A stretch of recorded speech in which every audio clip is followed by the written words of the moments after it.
नमस्ते, स्वागत है आप सभी का हमारी आज की वीडियो में। उम्मीद है कि आप सभी लोग स्वस्थ होंगे, अच्छे होंगे। तो दर्शकों, आज मैं जिस विषय पर आप सभी के साथ बातचीत करने वाली हूँ वह विषय हम सभी के लिए बहुत खास है।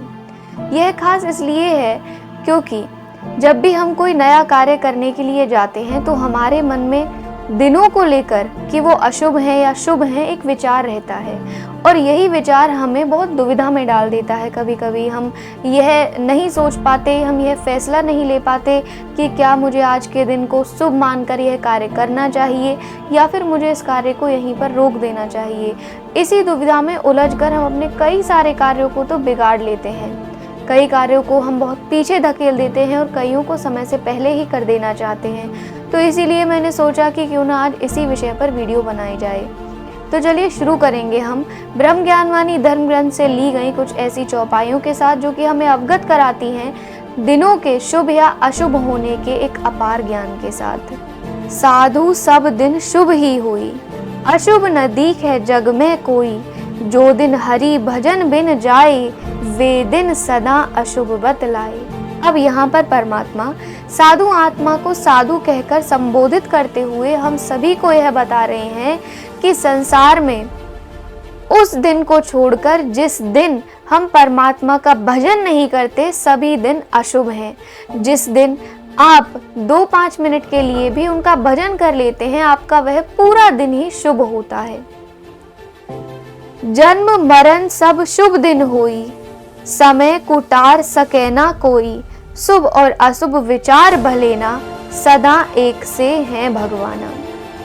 जन्म और मरण, ये बात तो हम सभी जानते हैं कि पल पल होते हैं। संसार में व्याप्त समय की ऐसी कोई घड़ी नहीं जिसमें किसी की मृत्यु नहीं होती या फिर जिसमें किसी का जन्म नहीं होता। यही बात हमें इस चौपाई के माध्यम से यहाँ पर समझाई गई है कि किसी भी दिन को हमें अपने मन में यह विचार कर नहीं रखना चाहिए कि यह दिन अशुभ है, क्योंकि समय के अनुसार ही सारी घटनाएं घटती हैं और समय को शुभ और अशुभ ठहरा देना हमारे बस की बात नहीं होती, क्योंकि हमें नहीं पता कि आने वाली घड़ी में न जाने क्या हो जाए।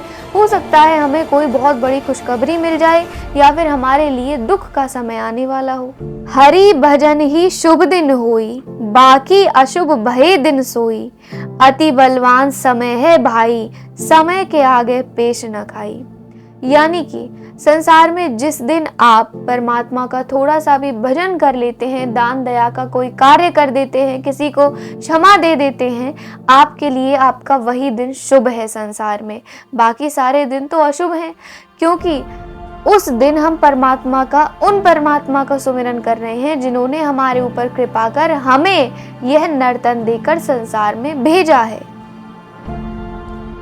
शुभ दिन कारण गुरु बुलाए, राम राज जो कर नहीं पाए, स्वर्ग सिधारे दशरथ राजा, अति दुखी शुभ दिन की प्रजा। अब यहाँ पर कितने बड़े उदाहरण से हमें अवगत कराकर यह समझाने की कोशिश की गई है कि जिन शुभ घड़ियों को, जिस शुभ दिन को विचार कर सबने सोचा था कि आज हम गुरुदेव के हाथों प्रभु श्री राम का राज तिलक करवाएंगे, उसी दिन उन्हें वन को जाना पड़ा। क्या इस बात की कल्पना प्रजा ने कभी की होगी कि हम जिस खुशी में बैठे हुए हैं वह खुशी हमें मिलेगी भी या नहीं? ठीक उसी प्रकार हमें मन में कोई ऐसा विचार नहीं रखना चाहिए कि क्या आने वाली घड़ियां मेरे लिए शुभ होने वाली हैं या फिर अशुभ होने वाली हैं। कहाँ प्रजा यह खुशी मना रही थी कि राम राजा बनेंगे और कहाँ उन्हें इतना बड़ा दुख सहना पड़ा। राजा दशरथ भी स्वर्ग सिधार गए। शुभ शुभ करत अशुभ दिन आए, ज्ञानी भी पहचान न पाए, समय के आगे ज्ञानी हारे, जो शुभ कारण आए पधारे। शुभ शुभ करते करते न जाने कब हमारी अशुभ घड़ियां आ गई, हम इस बात को समझ भी नहीं सके, जो कि उस समय उस काल में हुआ था कि प्रजा अपने मन में यह खुशी मना रही थी कि कब राम राजा बने, कब हम प्रभु श्री राम को अपने राजा के रूप में राज सिंहासन पर बैठे हुए देख पाएं। पर यही शुभ शुभ करते हुए ऐसी अशुभ घड़ियां आ गई कि उन्हीं प्रभु श्री राम को तपस्वी भेष धारण कर वन में जाते हुए देखना पड़ा। ज्ञानी जन हमें इसी ज्ञान से तो अवगत कराते हैं, इसीलिए तो वे ज्ञानी हैं क्योंकि उन्हें सभी वस्तुओं का ज्ञान रहता है।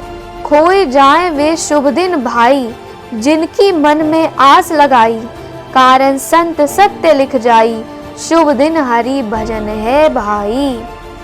जिन घड़ियों को हम मन में शुभ विचार कर जिनका इंतजार हम करते रहते हैं, वे घड़ियां हमारे लिए दुखद हो जाती हैं समय पाकर। इसीलिए परमात्मा के साधु संत हमें यह ज्ञान देते हैं कि किसी भी समय को शुभ या अशुभ विचार कर तराजू पर नहीं तोलना चाहिए। आपके लिए तो आपका शुभ दिन वही होना चाहिए जिस दिन आप परमात्मा का सुमिरन करते हैं।